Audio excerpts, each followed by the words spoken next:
All right. So, hey, everyone. Thanks for making it today. Today, we're going to be talking about how to model and predict ROI, return on investment from content marketing. One of the guiding principles for my business, Omniscient Digital, is to level up the content marketing universe. And the reason why we got to this principle is I think a lot of the conversations we typically have in the content marketing space tends to be around, hey, is this high quality content? Is it long enough? Are we using an Oxford comma? And while a lot of those are important, I'm seeing a chat come through here. Let me just see what's happening. While a lot of those things are important, it's missing kind of the picture of the marketing side of the content, right? Is this content going to contribute to business goals? And this is something that I had to learn firsthand during my 6 years at HubSpot and growth. And it's something that I hope to teach folks as well. This has been one of the most valuable skills for my career, and hopefully it's helpful for you all as well. So really weird formatting, but as Travis mentioned, I'm the co-founder of Omniscient Digital, previously head of growth at People.ai and Fishtown Analytics, spent 6 years on growth at HubSpot as well. Some of those logos at the bottom are companies that we've worked with to help them grow traffic, leads, and revenue through content and SEO. So today we're going to go through the basics of building models. I will note that this is not going to be a one-on-one session. If you have not built a model before, then you might be jumping straight into the deep end. But if you have any questions, we'll do our best to get to them. I'm going to go over some mistakes when building models that I've seen over and over again.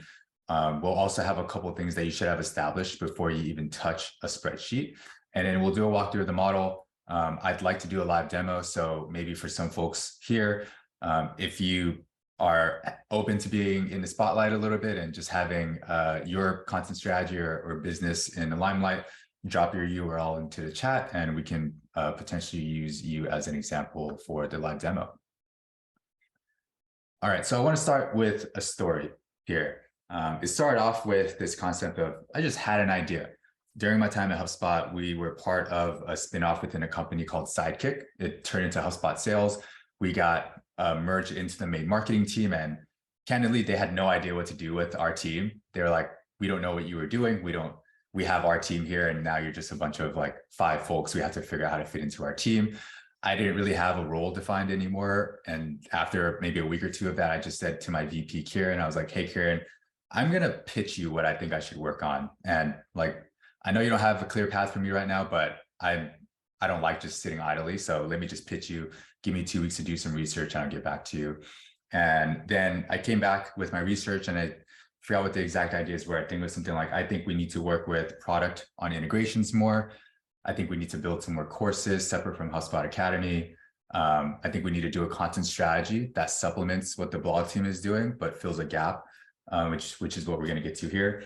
And I think the fourth one was some like virality through our free products that the team wasn't doing yet. So had a bunch of ideas, and surprisingly, Kieran was like, "Yep, go for it, run with it. Let me see what happens."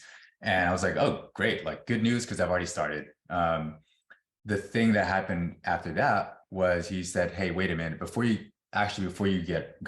run off with all of that, what's the ROI we should expect from all of those things?" And I was a bit earlier on in my career, and I was kind of a deer caught in the headlights. These were a lot of things that the company hadn't really done before. I've seen other companies do them. That's how I got the ideas, but we didn't really have a baseline internally for what sort of return we could expect. And I'll use the content strategy one because that's what we're talking about here. It was really hard to say like, hey, what's the ROI of this content that might generate more leads? Like, what's the ROI of content to help people evaluate CRM and marketing automation tools? I don't know. The blog team was writing very top of funnel educational stuff, and they were focused on traffic. In my pitch, I was saying, I think we can get more leads and product signups. And so he was like, this is very different from what we typically do. If it's not traffic or keywords you're talking about, how are you saying we can get leads from this content? Like, what's your baseline? And so this was my first foray into learning how to build models and being able to predict like, hey, what can we actually expect from this content that we're doing? And so let's get into some of the basics of building models, just some things to keep in mind as we go into this. So this is a model, this is a model, and this is a model. You'll notice it's just a bunch of spreadsheets and numbers. These are actual models I built. This is when I was trying to decide if I should buy an investment property or dump that money into index funds. I bought an investment property, but I had to do some numbers to feel good about it. Probably wasn't best, but now that we're seeing what's happening with the stock market, I actually feel pretty good about this decision. This was me building out a model to understand what my stock options would be if the company I was previous at IPO. These are fake numbers, and I had made some really big assumptions on what the stock value might be, but it helped me have a better understanding of how many of my options I should exercise and what I was comfortable with. And this is a model example from reforge.com where you're trying to model out the impact of creating a viral invite loop. And you'll see that there's a lot of numbers. A lot of them are assumptions. Some of them are based on reality. Some of them are just kind of ballpark estimates, but that's how models work. There are a lot of assumptions. And this is where we get to the first big point I want everyone to take is the goal of building a model is not to build out what reality might look like. It's to just have an idea of growth opportunity. You are modeling out but one of many infinite scenarios for what this investment might look like. And so I like to quote George Box here, one of the greatest statisticians of all time. All models are wrong, but some are useful. So let's keep that in mind as we go through this. So some of these are mistakes I've seen over and over when building models.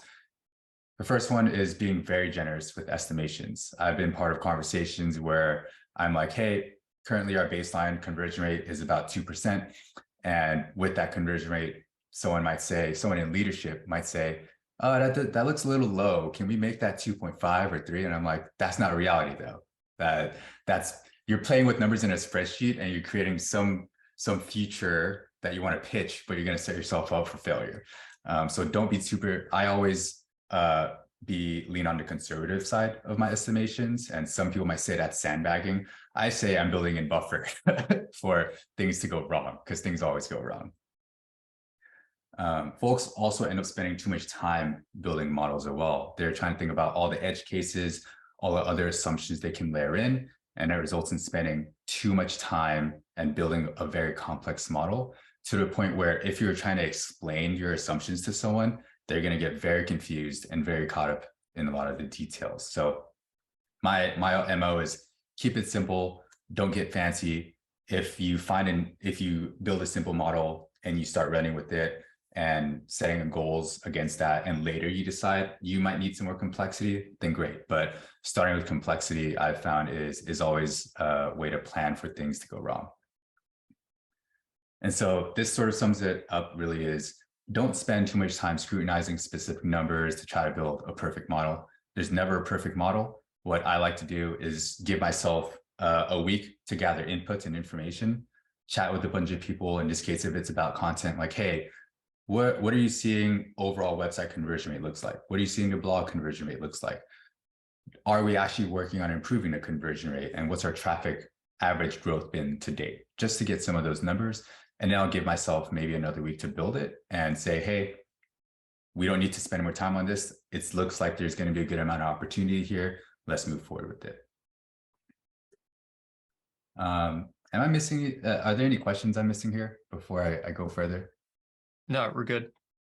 Okay, I'm just seeing a red chat button, but it's not popping up for me. So now we're going to get more into the weeds of some things you should have established before you build a model. So first, what's your goal of investing in content? Lots of folks have trouble communicating this. It might be, we want to grow organic traffic, but is that really the goal? I mean, I'd imagine if you're doing content for like a software company, the goal is probably to get leads and eventually revenue. So being super clear about that. And your goal could be to become like the go-to educational resource where you might not care about converting traffic immediately, but having that explicitly stated from the start is going to help avoid a lot of headache down the line.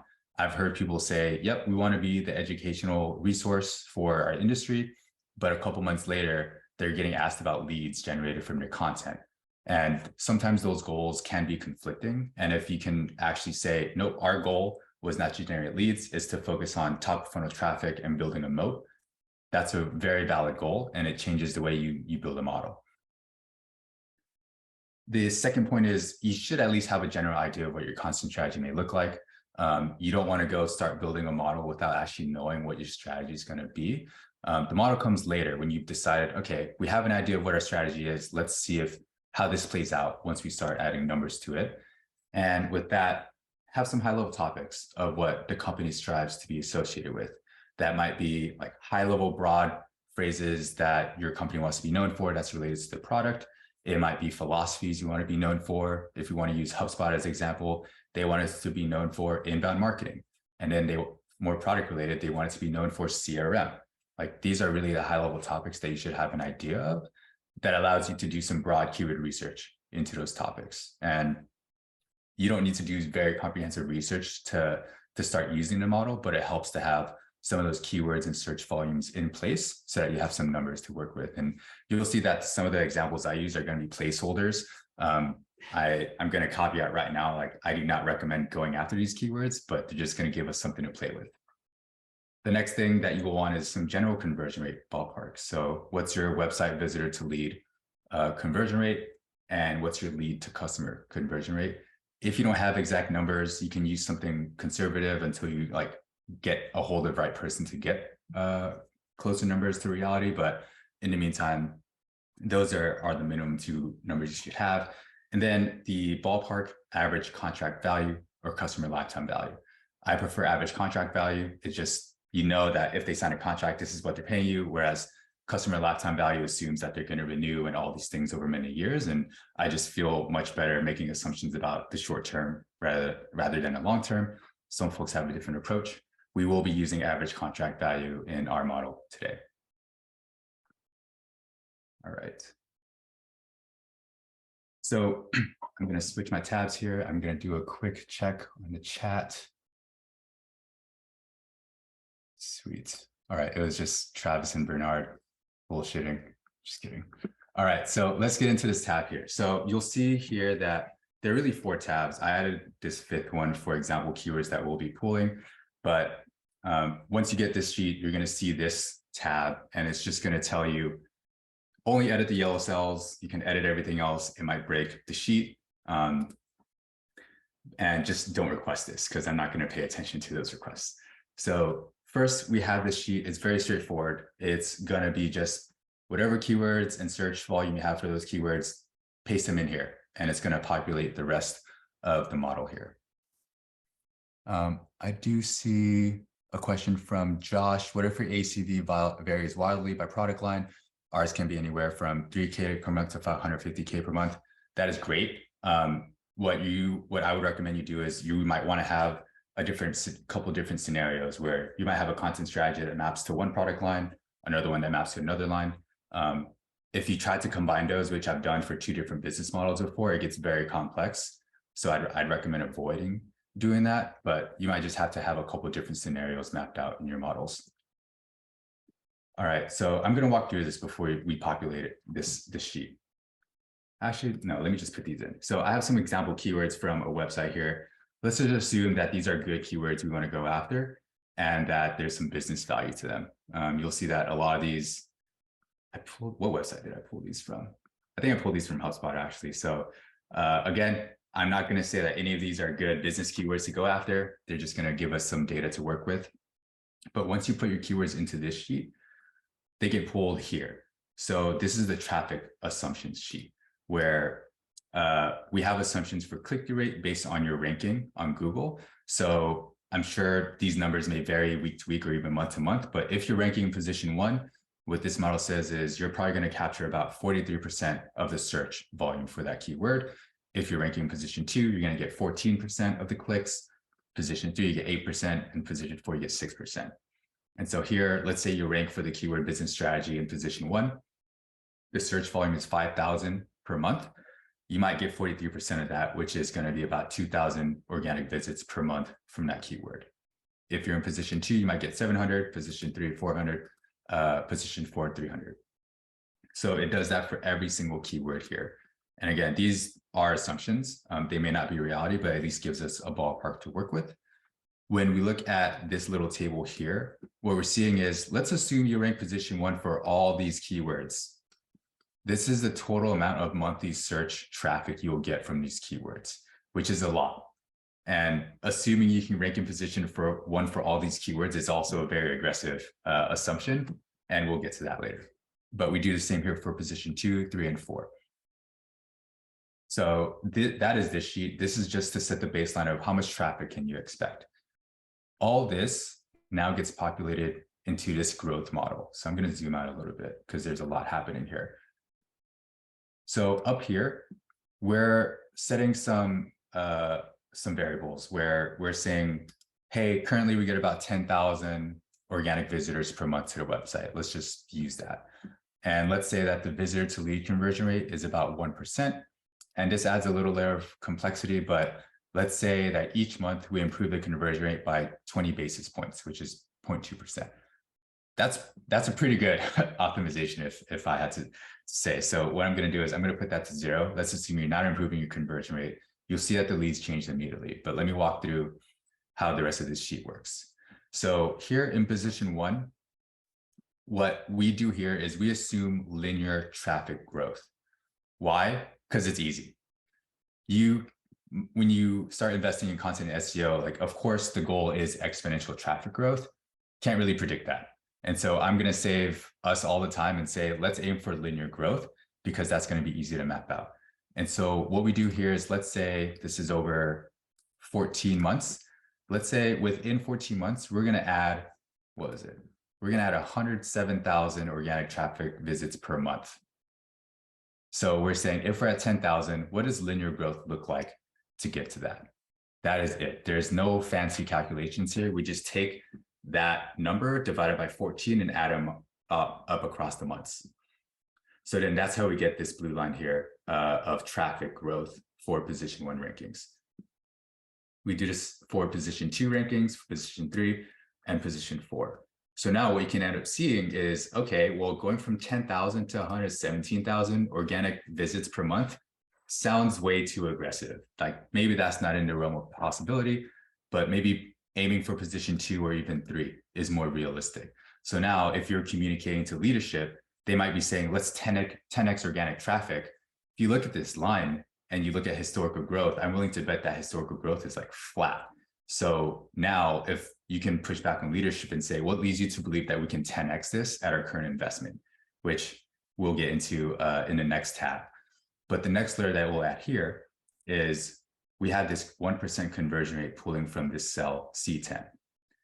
And you can see that if you get 10,000 visits, organic visits a month at 1% conversion rate, you get 100 leads per month. And that's this blue line that's mapping linearly. So now you can see, okay, if we have a baseline conversion rate, we can kind of predict how many leads we're going to get from that organic traffic. And you can see that if we increase this by, let's see, 20 basis points, that's going to be exponential growth. So even though your traffic growth stays the same, because your conversion rate gets better month over month, you can expect to get more leads from that same traffic. This doesn't have the nuance of, well, is your content top of funnel or bottom of the funnel? That's a whole different conversation. And the only thing I'll add to that is just because your traffic grows does not necessarily mean your conversion rate goes down. I'll say that again. Just because traffic goes up doesn't mean conversion rate needs to go down. The reason that happens for a lot of folks is because the content they're writing targets very top of funnel 101 content where it's very educational and helpful, but the people reading that stuff are never going to sign up for your product. If you go to our website, beomniscient.com, we have a case study with Jasper that shows this, where we grew their traffic like crazy and their conversion rate from blog to product sign up went from 1% to 2%, 3% to 6%. And we were like, maybe this is a fluke, maybe it'll go back down. But we had the hypothesis that if we're producing bottom of funnel content that targets people with high intent to convert, we're going to be able to maintain that 6%. And we have. So that's an assumption I want to challenge folks here who may be used to seeing low conversion rates from the blog. That doesn't happen to be the case. It just so happens that people are creating a lot of top of funnel content that is not going to convert. And that's why they have low conversion rates. Yeah, Dan has a question kind of on that piece about the how do you account for like session to lead conversion rates for keywords representing different stages of the funnel? Like how would you approach that? Are you saying like only focus this kind of method like on bottom of the funnel content? Yeah, I think there's two approaches. You could make this model a bit more complex And you might have a list of keywords that are more top of funnel, a list of keywords that are middle, a list of keywords that are bottom, and have a different conversion rate for each of those clusters of keywords, and then model your growth that way. Or you can say, hey, for this next quarter, we're going to focus on bottom of the funnel content. We're going to publish 20 articles a month. We see that bottom of the funnel content converts at 5% and top of funnel converts at 0.5%. And then you can model out, okay, this model is only for our bottom of the funnel content. It's going to be lower traffic growth, but the leads are going to convert, or the traffic is going to convert at a higher rate. So it's really a decision, Dan, if you want to put all that into one model, or if you want to have a separate model for each one. I recommend keeping them separate, but I can see a case where you or your leadership team might say, put this all into one thing, which is a whole different exercise. But hope that's helpful. It's really dependent on what you're comfortable with in your approach. At least that's what comes to mind right now. I might have a better answer in a week. All right. So this is the growth model for traffic and leads. So I think the key thing now is, well, where does the ROI come in? So that's where we have this break-even analysis tab. So again, this is the lot. We'll walk through it piece by piece. So the first one is, let's say you have a monthly content investment, and let's say it's $5,000 a month. Maybe you're paying an agency $5,000 a month. Maybe you have a salaried 60K content marketer that you're paying $5,000 a month, whatever it is. Maybe it's higher if you have a team and they have a percentage of time spent on the content program, but we'll keep this simple for this and just say you're spending 5,000. Let's say your lead to customer conversion rate is 1% and your average contract value is 1,000. Okay, so those are the constants that we're working with. Now for this next section, let's only look at position one. I'm going to collapse everything else for now. So this is pulling from this previous tab. So organic traffic, the conversion rate, the expected leads. This is all pulling from this traffic, this conversion rate, and these expected leads per month. All right. And then now this monthly costs, we're pulling from this cell, 5,000. The cost to date, we're just adding this per month to date. And the cost per lead is that cost to date divided, actually, how did I do this one? It's in that month. So if you're spending 5,000 that month and you expect 200 leads, you're spending $23 a month. And then from those leads, you expect 1% of them to turn to customers and at that ACV. So 100 leads, one customer at 1,000, your predicted revenue is 1,000. And then we have organic revenue to date. So these two columns here, M and N, are probably going to be the ones you want to pay a lot of attention to, because what you'll see is on the monthly return column, that first month you're losing money. No surprise. You're spending $5,000 on all that content. You got one new customer. You only get $1,000. You have a negative 80% return. In the next month, that looks a lot better. In the third month, looks a lot better. And in the fourth month, finally, within that month, you've broken even. So in that month, you made $5,500. You spent $5,000. But to date, you have not broken even yet, because over those 4 months, you've spent 20,000 and yet you've only made 12,000. And so that's where here in month 6, this is what you want to pay attention to. So month 6, you spend 30K on a content program. By month 6, ideally you've gotten 10 customers. Actually, no, you've gotten 30 customers and you've made 30K. So now you've broken even on your investment, and the leads that you continue getting, you're likely going to be making more than you're spending on a program. Now, this is assuming you're ranking position 1 for these keywords, right? So we saw how aggressive that growth was. When you look at position 2, it takes 7 months to break even within a month. And it looks like here, it's almost a year to break even on your actual total spend. And you can imagine position 3 and position 4 look even worse. Yeah, position 4, after 14 months, you don't even break even. So let's play around with these numbers a little bit and say, actually, our average contract value, I think, Dan, you're saying, let's say you said 3K per month. So over a year, I'm going to assume it's an annual contract. It's 36K. If you're spending 5,000, you're getting one customer, that's going to be amazing. But let's say that, hey, these customers actually have a long buying cycle, or it's a small audience, so it's actually very difficult to get in front of them, convert them, or there's there's a big buying group that you need to convince. And let's say you need to spend 10,000 seems small for that. Let's say it's 20,000. Even then, it'll be good. But then this also leads to the question of, well, if your average contract value is 36K, they're probably staying for longer, and you're probably willing to spend a lot more than that. So this is getting to the question of, depending on your business model, Dan, maybe you want to use lifetime value. Maybe your average contract length is like 5 years, and you're willing to spend like 100K to get one customer. So this is where we get more nuanced and really dependent on your business model. If we were to use a different, maybe like SMB software as an example, let's say someone's going to spend 5,000 a year, and you can spend 10,000 a month on content. And actually your conversion rate is not that great, and it's 0.5. Oh, that's not right.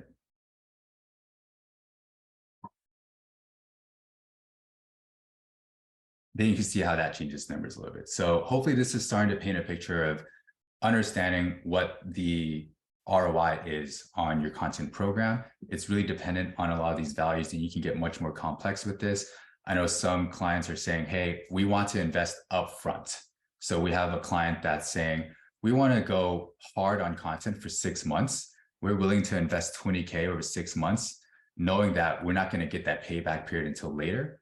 But because we're front loading all our content, we're going to be able to see faster results from SEO and traffic than if we were trying to do 2 blog posts a month for 2 years. It's very different to do 20 blog posts a month for 3 months than 2 blog posts a month for like 3 years. Probably get about the same amount of content, but because your velocity is so much faster, the variables you're playing with and how quickly you get return is going to be different. So those are also things you want to consider. All right. Did anyone share a URL for a live website? Yes, we got one from Gene, getlasso.co. All right.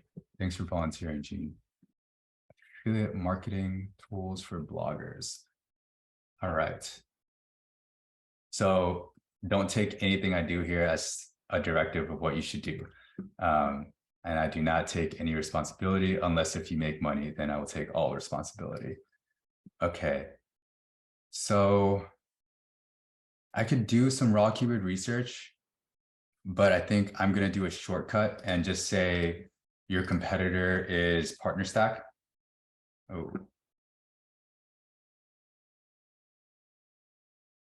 And I hope that's accurate, Gene. Oh. Problem with long passwords.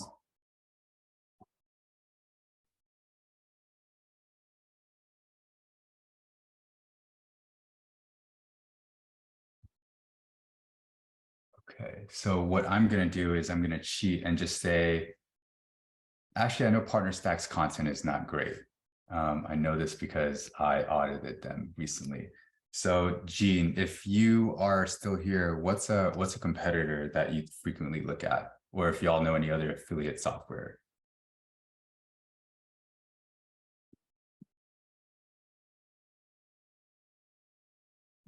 Thirsty affiliates. Okay.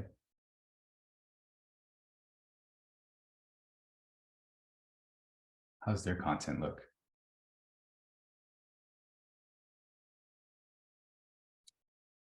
Oh.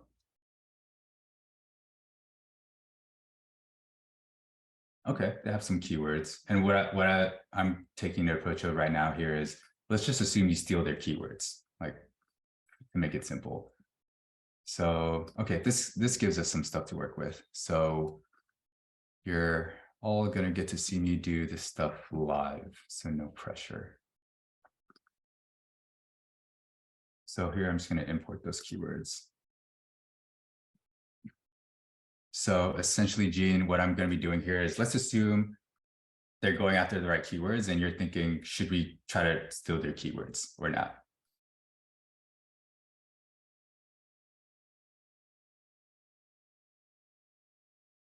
So a lot of keywords. I'm just going to get like the first 100 here.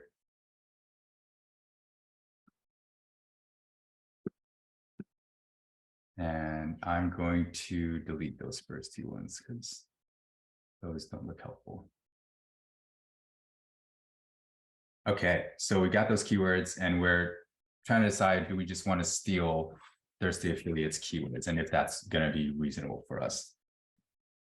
So you were saying, okay, if we stole those keywords and got position 1, we could add 100,000 organics per month.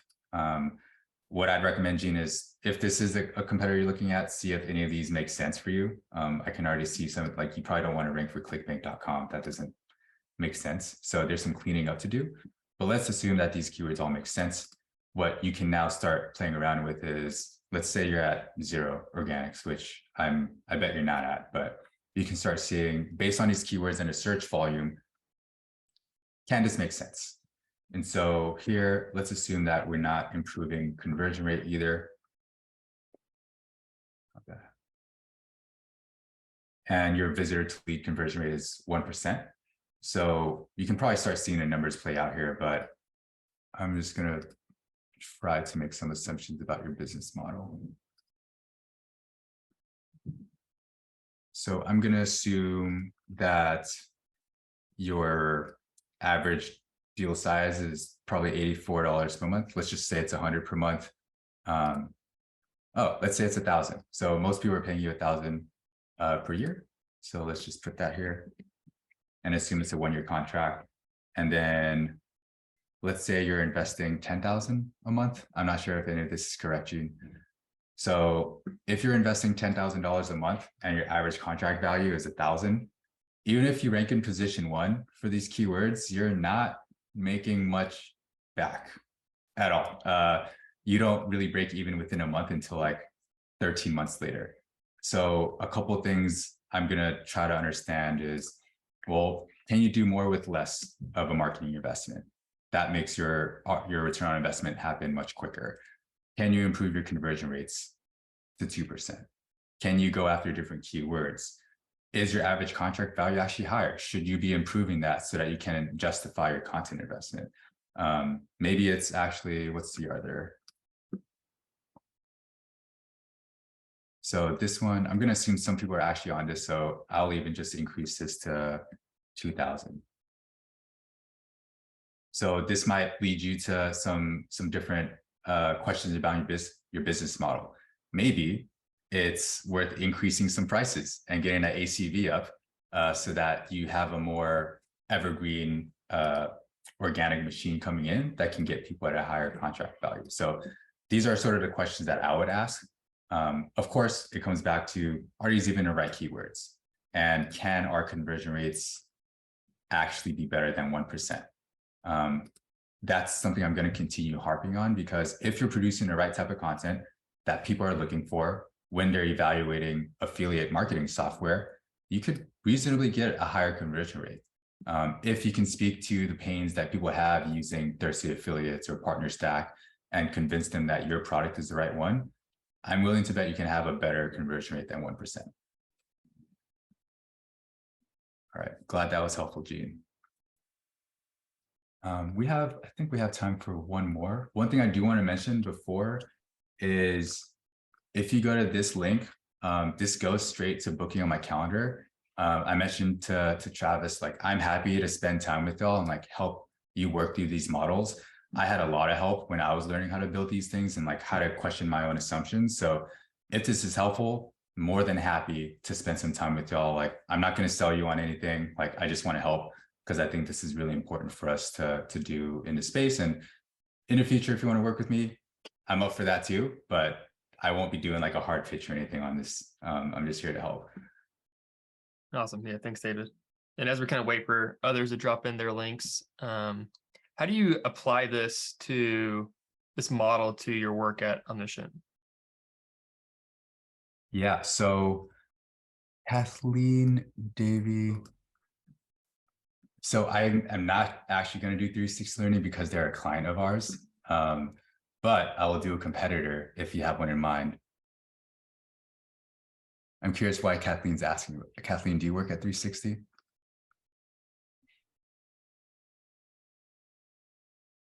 Docebo, we're coming for you.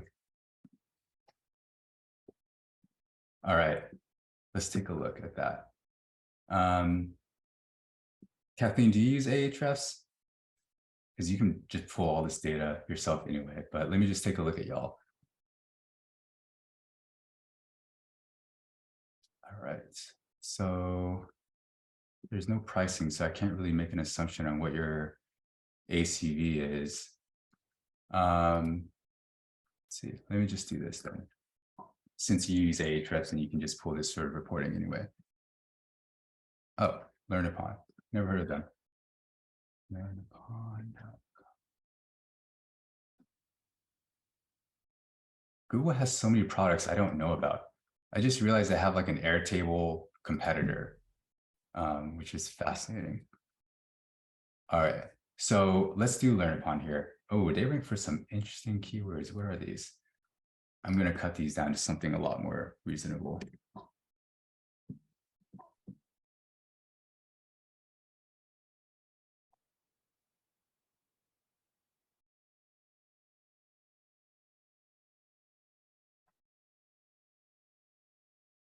So this one is a bit messier because they're ranking for a lot of keywords. So I'm just going to do some quick filtering.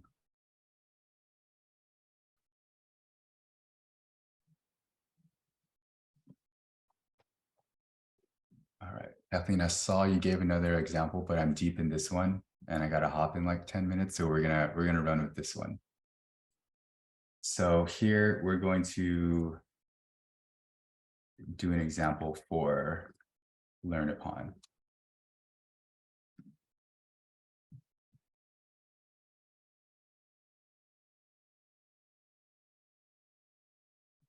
Oh.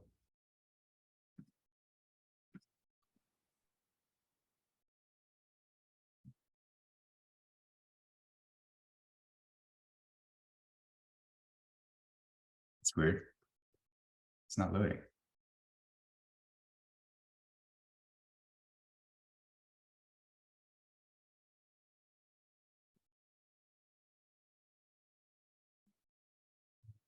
Export, import.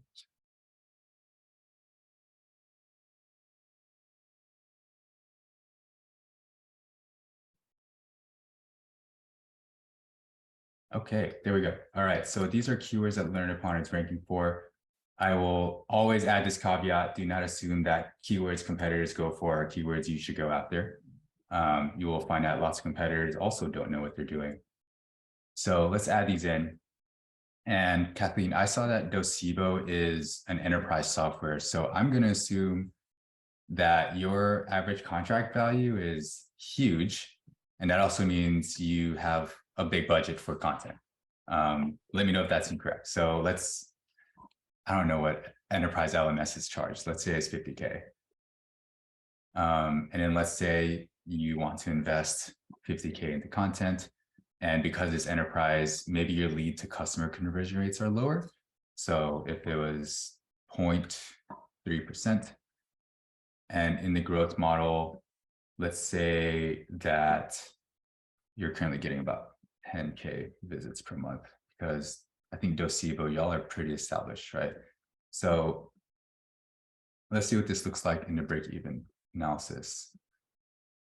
All right, so assuming that you're spending 50K a month in content, because you probably have a team and they're spending some percentage of the time on a content program, and your average contract value is 50,000, maybe it's higher, and if it's higher, great. And your lead to customer conversion rate is, I'm saying 0.3%, only because coming from enterprise software, you might have a lot of leads, but they may not be ready, or it's a long deal cycle. So I'm just saying it's kind of low here.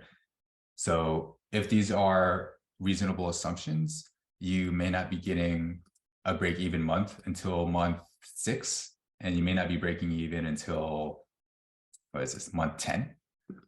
Again, I think if your average contract sizes are like 100K, this changes what things look like a lot. And I think, what's your domain rating? Because that's going to change a lot too. You have an 80 domain rating, so you could reasonably go for very competitive keywords and rank in position 1 or 2 pretty quickly. So that's great news for you.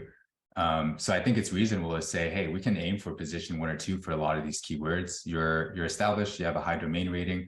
most content you write, you're going to show up on page 1, probably, assuming it's optimized using clear scope, of course, and that it's high quality content. So this is pretty great. I don't know if you want to use Learn Upon as an example, Kathleen, but that might be a company you want to do some keyword research on and competitive analysis on. Awesome. I saw some. Yeah, we get a question from Josh. He's talking about the model, and Base is asking, yes, we can see like position 1, 2, and 3, and 4, but he's kind of asking like, what's the blended approach? Like, how do you model real world kind of like outcomes if you're kind of ranking for 1 for a couple, 2 for another, and then 3 and 4 for some other keywords? Like, how do you kind of approach that? Yeah, my first recommendation is don't worry about that.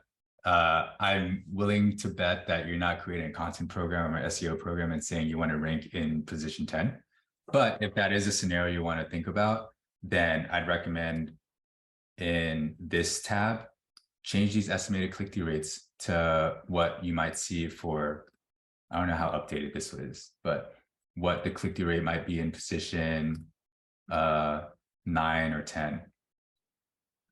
It doesn't look like. So 10 might be a 1.5% click-through rate. It looks like these might have been updated recently. So I would change those assumptions.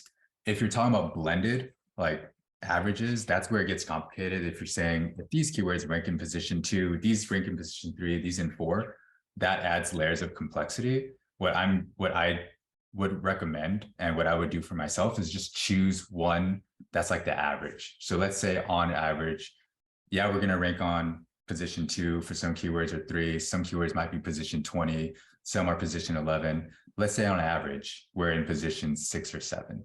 Like that makes the calculation significantly easier versus, as I mentioned in the beginning, like you don't want to spend a bunch of time thinking about all those different blended rankings. Like you want to have some simple model to give you an idea of what that opportunity is. So I hope that's helpful. I know I didn't answer your question directly, but that's one of those things where I'm like, I've gotten these questions from like C-levels and VPs, and I'm like, I hear where you're coming from. Very valid responses. Not going to change the model very much. It might help us get a bit more accurate, but there's no perfect model. So what are we trying to optimize for? Gotcha, that's helpful. And then Bernard has a question from the early part that I skipped over. How do you account for featured snippet and ads for like CTR estimations? I have not accounted for those here. So that's a good question. Yeah. What do you think, Bernard? I mean, I think featured snippets sometimes like there's not even a click on those, right? Yeah. I feel like overall organic click-through rates are so dependent on just like the actual screen real estate that's given to the SERP. And I think there's maybe some creative ways that you could like fetch that data through Hrefs, right? Like organic search visibility, I think is a percentage or a metric that they give. And I could see how that could factor into like something that you might put into your model. Yeah. So do you think like the presence of additional featured snippets might, this is a leading question. My assumption is it would decrease the click-through rate. Agreed. For the SERPs. Yeah. Yes. Yeah. So I might even, I don't know what sort of buffer you would add or what folks might want to add, but like maybe 43% for position 1 isn't reasonable. Maybe it's more like 30. I think a couple of years ago it was closer to 30, but it seems like this is actually like 26 now. This is changing like every couple of months. So keep an eye on this stuff if you're building out these models. And then we have another question from Andrea. Does the model calculate only search volumes, or can traffic potential come into play? I think they're asking. We're seeing some low volume keywords bring a much higher traffic than expected by the volume. Yeah, that goes into the whole like low to no search volume keyword thing, which is, that can be a whole different conversation. So Andrea, I'd say, I don't have a good answer to that. What I might even say is if Ahrefs is saying that it has 10 monthly searches per month, but you're seeing like 100 visits per month, those are going to be things that you'll have to make a judgment call on. And it's not a good answer, I'll be honest, but it's one of those things where all those tools, like I use keywords everywhere as well. And search volume on that is like drastically inflated compared to Ahrefs. So I use like Ahrefs because it's conservative, but it'll say a lot of keywords don't have search volume when in reality they do. So I'm not sure what your situation looks like, Andrea, but that might be something where you might assume if Ahrefs says there's no search volume, you might just say, okay, I know Ahrefs says this, I'm going to assume it's 100 searches per month and build that into your model. Awesome. Super but helpful. I've had a similar situation where earlier on in my career, I said to a client like, oh, I see you're ranking for this keyword, but it has 0 searches. And he said, actually, like we do get traffic and it's our #1 lead gen page. And I was like, oh, I sound like an idiot now. So I don't make any assumptions on those things now. Awesome.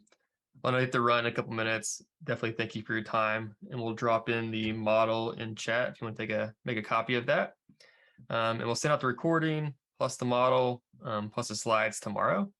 And also a link to David's calendar in case you wanted to grab some time with him to kind of walk through the model. But David, anything else you wanted to share before we give everybody time back in their day?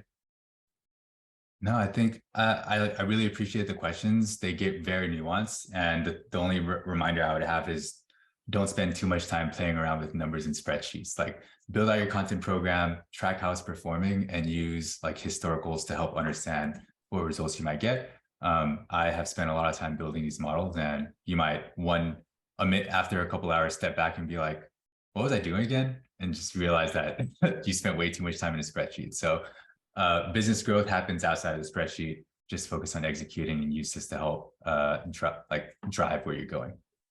Awesome. Perfect. Sweet. Well, thanks for your time, David, and have a good Thanks, rest of your day. everyone. All right. Take care. Now, before we wrap this up, don't forget to share, like, and subscribe so you don't miss out on more great content from the industry's best SEOs, content marketers, and content strategists. The ClearScope webinar series happens every week and helps SEO content creators of all skill levels advance their knowledge. Hope to see you. Tune in next time.